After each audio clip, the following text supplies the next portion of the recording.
வணக்கம். பசியின் வாசிப்புகளில் சிவகாமியின் சபதம் 3ஆம் பாகம் பிச்சுவின் காதல். அத்தியாயம் 40. அஜந்தா அடிவாரம்.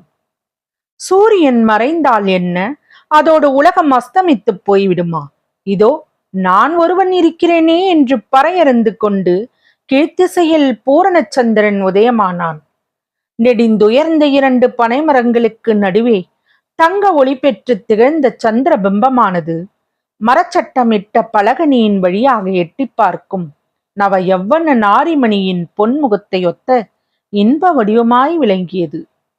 புத்தப்பிச்சுவுக்கு அந்த முகம் சிவகாமியின் முகமாகவே காட்சியளித்தது. நாகநந்தியும் புலிகேசியும் கூடாரத்துக்கு வெளியே வந்து ஒரு மொட்டைப்பாறையின் மீது உட்கார்ந்தார்கள். அண்ணா, என்ன யோசிக்கிறாய் என்று புலிகேசி கேட்டார். தம்பி, இன்றைக்கு நான் கூடாரத்துக்குள்ளே வந்தபோது உன்னை போல் உடை தரித்து கொண்டு வந்தேனல்லவா?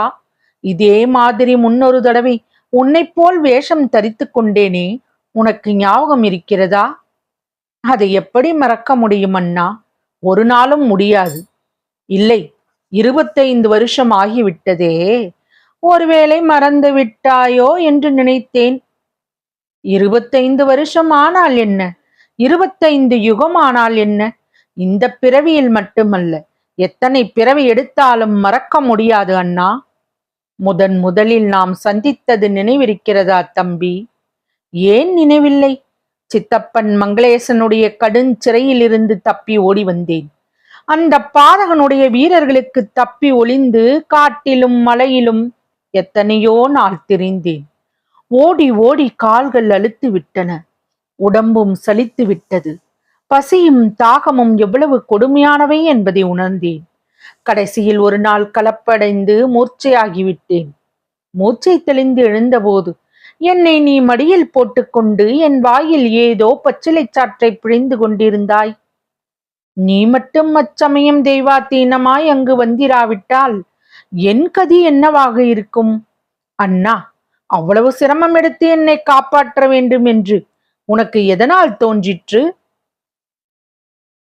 எனக்கு வினா தெரிந்த நாள் முதல் நான் அஜந்தா மலைக்குகையில் புத்த பிச்சுக்களுடன் வாழ்ந்து கொண்டு வந்தேன்.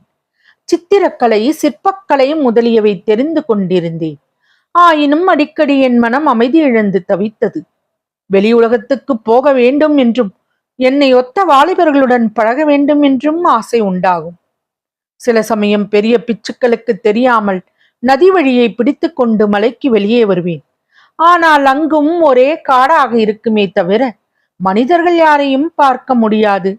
இப்படி நான் ஏக்கம் பிடித்திருக்கையிலே தான் ஒரு நாள் அஜந்தாவின் அடிவாரத்தில் உள்ள காட்டிலே நீ நினைவிழந்து படுத்து கிடப்பதை கண்டேன். அந்த நிமிஷத்தில் 20 வருஷமாக என் உள்ளத்தில் பொங்கிக் கொண்டிருந்த அவ்வளவு ஆசையையும் உன் பேரில் செலுத்தினேன். அந்த வயதில் நாடு நகரங்களில் உள்ள வாலிபர்கள் தங்களுடைய இளம் காதலிகளிடம் எத்தனை அன்பு வைத்திருப்பார்களோ, அத்தகைய அன்பை உன்னிடம் கொண்டேன். பச்சிலையை சாறு பிழிந்து உன் வாயில் விட்டு மூர்ச்சை தெளிவித்தேன். அண்ணா, உன்னை முதலில் பார்த்ததும் எனக்கும் அம்மாதிரியே உன் பேரில் அபிமானம் உண்டாயிற்று. தம்பி விஷ்ணுவர்த்தனின் பேரில் எனக்கு எவ்வளவோ ஆசைத்தான். ஆனாலும் அதை காட்டிலும் எத்தனையோ மடங்கு அதிகமான பாசம் உன் பேரில் ஏற்பட்டது. உன்னை கண்டுபிடித்த அன்றைக்கு நான் அஜந்தா குகைக்கு திரும்பி போகவில்லை. அடுத்த 2-3 நாளும் போகவில்லை. புதுமணம் புரிந்த காதலர்கள் இணைப்பிரியாமல் நந்தவனத்தில் உலாவுவது போல நாம் இருவரும் கைகோர்த்து கொண்டு காட்டிலே திரிந்தோம். நீ உன்னுடைய வரலாற்றை எல்லாம் எனக்கு விவரமாகச் சொன்னாய்.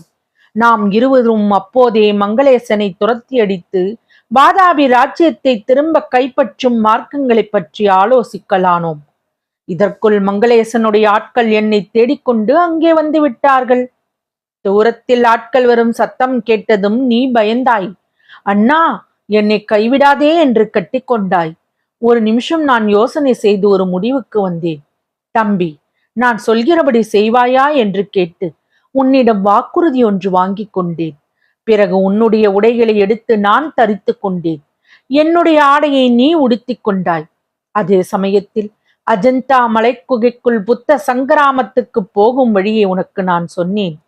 அங்கே நடந்து கொள்ள வேண்டிய விதத்தையும் சொன்னேன். சற்று தூரத்தில் இருந்த அடர்ந்த கிளைகள் உள்ள மரத்தின் மேல் ஏறி ஒளிந்து கொள்ளச் சொன்னேன். மரத்தின் மேல் ஏறி நான் ஒளிந்து கொண்டதுதான் தாமதம். மங்களேசனுடைய ஆட்கள் யமகிங்கரர்களைப் போல் வந்து விட்டார்கள். அவர்களுடைய தலைவன் உன்னை சுட்டிக்காட்டி, பிடித்து கட்டுங்கள் இவனை என்று கட்டளையிட்டான். என் நெஞ்சு துடியாக துடித்தது. எப்பேற்பட்ட அபாயத்திலிருந்து தப்பினோம் என்று எண்ணினேன். உன்னிடம் அளவற்ற நன்றி உணர்ச்சி உண்டாயிற்று. தம்பி, நம்முடைய உருவ ஒற்றுமையை நான் அதற்கு முன்னமே தெரிந்து கொண்டிருந்தேன். நதியிலும் சுனையிலும் நான் குளித்து கரையேறும் போது தண்ணீரில் தெரிந்த நமது பிரதிபிம்பங்களை பார்த்து அறிந்து கொண்டிருந்தேன். அப்படி தெரிந்து கொண்டிருந்தது அச்சமயம் உன்னை காப்பாற்றுவதற்கு ஏதுவாயிற்று. அண்ணா, அந்த சம்பவம் எல்லாம் எனக்கு ஞாபகம் இருக்கிறதா என்று கேட்டாயே. முன்பின் அறிந்திராத எனக்காக நீ உன் உயிரை கொடுக்க துணிந்ததை என்னால் எப்படி மறக்க முடியும் என்று குரல் தழுத்தழுக்க உருக்கத்துடன் புலிகேசி சக்கரவர்த்தி கூறிய போது அவருடைய கண்களிலே கண்ணீர் துளித்தது. ஆ, இதென்ன? நெஞ்சில் ஈரப்பசையற்ற கிராதக புலிகேசியின் கண்களிலும் கண்ணீரா? இது உண்மைத்தானா என்று பரிசோதித்து தெரிந்து கொள்வதற்காக பூர்ணச்சந்திரன் தனது வெள்ளிக்கிரணங்கள் இரண்டை ஏவ அது காரணமாக புலிகேசியின் கண்ணில் எழுந்த நீர்த்துளிகள் ஆழ்கடல் தந்த நன்முத்துக்களைப் போல சுடர்விட்டு பிரகாசித்தன. தொடரும். பசியின் வாசிப்புகளை சப்ஸ்கிரைப் பண்ணுங்க, லைக் பண்ணுங்க, உங்க நண்பர்களுக்கு ஷேர் பண்ணுங்க, உங்க கருத்துக்களை கமெண்ட்ல பதிவு பண்ணுங்க. நன்றி.